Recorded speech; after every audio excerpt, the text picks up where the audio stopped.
Bismillahirrahmanirrahim. Nahmaduhu wa nusalli ala rasulihil karim. Amma ba'd. Insyaallah pada kesempatan ini kita akan belajar membaca kitab Yaqut Nafis. Jadi kitab Yaqut Nafis ini ditulis oleh Al-Habib Ahmad bin Umar Asyatiri. Nah, beliau ini adalah seorang ulama yang lahir di kota Tarim di Hadramaut pada tahun 1312 Hijriah. Jadi lahir beliau ini pada tahun 1312 Hijriah dan beliau ini wafat pada tahun 1360 Hijriah. Berarti umur beliau ini kurang lebih 48 tahun. Nah, beliau ini mengarang kitab Yaqut Nafis ini atas perintah daripada guru beliau. Nah, adapun makna daripada Yaqut Nafis ini maknanya adalah mutiara atau batu permata yang berharga.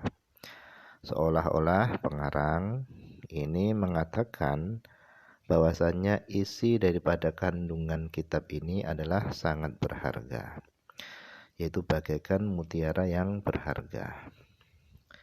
Nah, langsung saja kita baca bab yang pertama, yaitu bab Thaharah. At-Thaharatu bersuci. Jadi perlu diketahui bahwasannya pembahasan fikih itu terbagi menjadi 4. Jadi ulama ini membagi pembahasan fikih ini menjadi 4. Yang pertama ubudiyah, kemudian yang kedua muamalah, kemudian yang ketiga munakahah, kemudian yang keempat adalah jinayah. Nah, bagian ubudiyah ini dimulai dengan bab Thaharah. Pertamanya bab Thaharah sampai bab haji. Kemudian yang kedua adalah bab muamalah. Nah, muamalah ini dimulai dari bab jual beli, kemudian sampai bab waris. Kemudian yang ketiga adalah bab munakahah, kemudian yang keempat adalah bagian yaitu jinayah, yaitu bab pidana, tindak pidana. Nah, pada kesempatan ini kita akan mulai pada bagian yang pertama, yaitu bagian ubudiyah. Nah, hampir seluruh kitab-kitab fikih itu dimulai dengan bab Thaharah. Jadi hampir seluruh kitab-kitab fikih yang ditulis oleh para ulama itu diawali dengan bab Thaharah. Kenapa? Karena alasannya Thaharah itu adalah miftahus shalah, kunci daripada sholat. Jadi miftahus shalah itu at-Thaharah. Kunci daripada sholat itu adalah bersuci. Sehingga bab Thaharah ini diletakkan paling awal sebelum membahas yang lain-lainnya. Nah, secara definisi Thaharah ini terbagi menjadi 2. Ada Thaharah dalam makna bahasa, ada Thaharah dalam makna syariat. Nah, mari kita baca. Yang pertama at-thaharatu lughatan. Thaharah dalam makna bahasa maknanya adalah an-nadhafah, yaitu bersih, wal khulus minal adnas, dan bebas daripada kotoran-kotoran. Hisian kanat kal anjas, baik kotoran-kotoran tadi itu secara hisi yaitu bisa ditangkap oleh panca indera, kal ajnas seperti najis-najis, au maknawiyatan, atau kotoran-kotoran tadi itu secara maknawi yaitu nggak bisa ditangkap oleh panca indera kita. Seperti apa? Kalau uyub seperti aib-aib atau keburukan-keburukan hati. Itu seperti kal hiqdi wal hasadi, seperti dendam dan iri hati.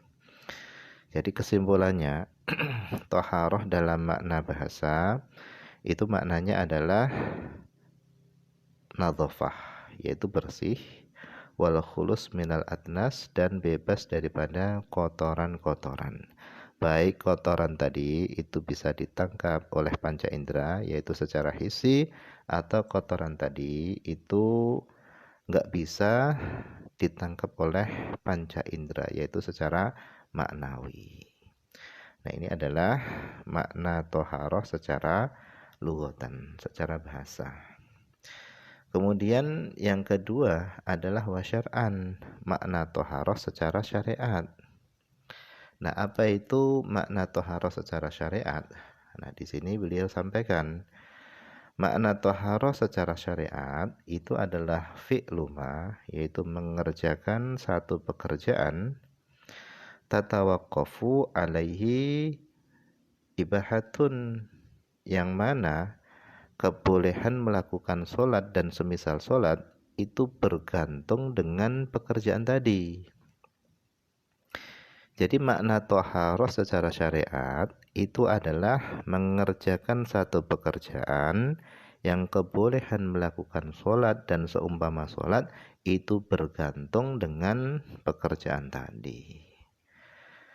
Nah, di sini diberi penjelasan nomor 3. Nomor 3 ini di sini disebutkan ka ghuslatil ula fi taharatil hadath wal khabath, yaitu seperti basuhan yang pertama di dalam bersuci dari hadas dan khabath, najis. Jadi sebelum kita membasuh anggota wudhu kita dengan basuhan yang pertama, maka kita belum boleh mengerjakan sholat. Karena bolehnya kita melakukan sholat itu bergantung dengan basuhan yang pertama tadi dari wudhu tadi. Karena basuhan yang kedua dan yang ketiga daripada wudhu itu hukumnya adalah sunnah. Nah, setelah kita berwudhu dengan basuhan yang pertama tadi, baru kita diperbolehkan melakukan sholat. Nah, basuhan yang pertama pada wudhu ini atau basuhan yang pertama pada mandi yang wajib, ini namanya adalah bersuci secara syariat, toharoh syara'an, yaitu bersuci secara syariat. Karena kebolehan sholat dan semisal sholat tadi itu bergantung dengan basuhan yang pertama.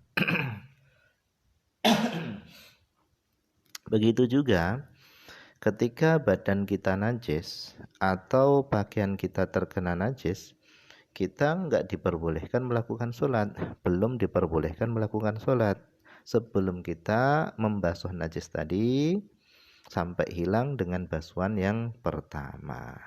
Nah, basuhan pertama di dalam menghilangkan najis ini juga dinamai dengan toharoh secara syariat.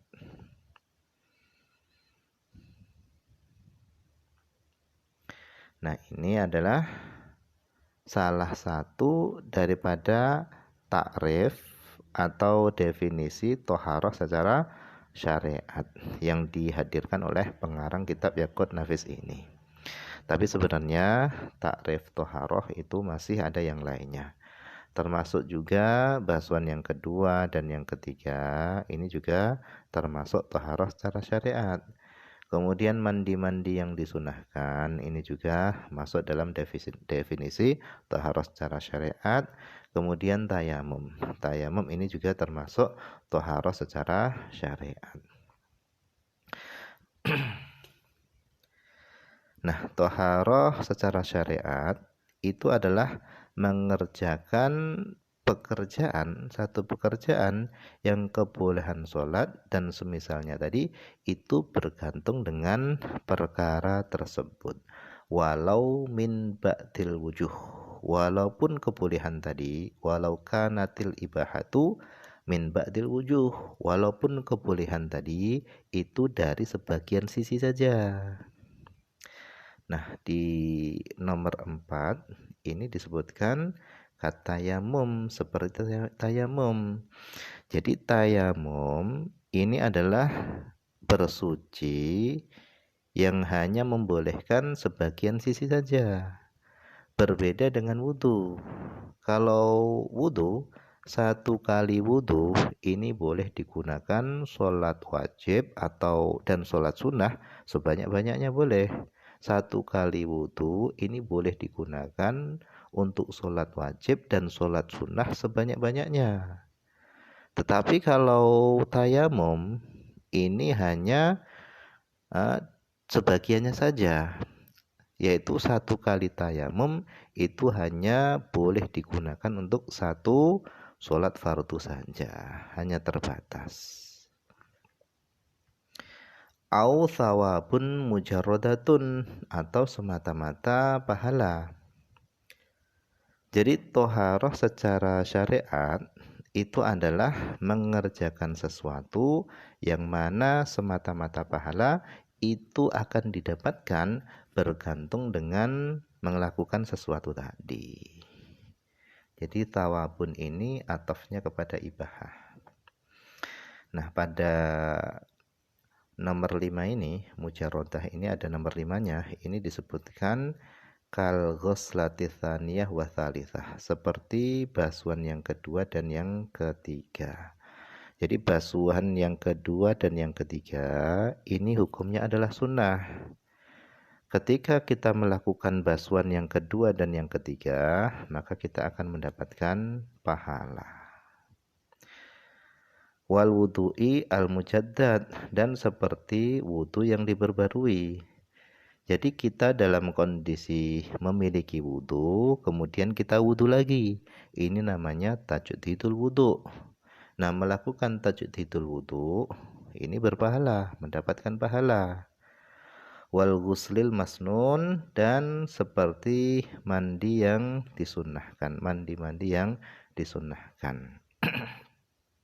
Jadi basuhan yang kedua dan yang ketiga, kemudian tajdidul wudu, memperbarui wudu, dan mandi-mandi yang disunahkan, ini juga termasuk dalam definisi thaharah secara syariat. Nah, mungkin ini saja dulu yang bisa dibaca pada kesempatan ini. Semoga ada manfaatnya.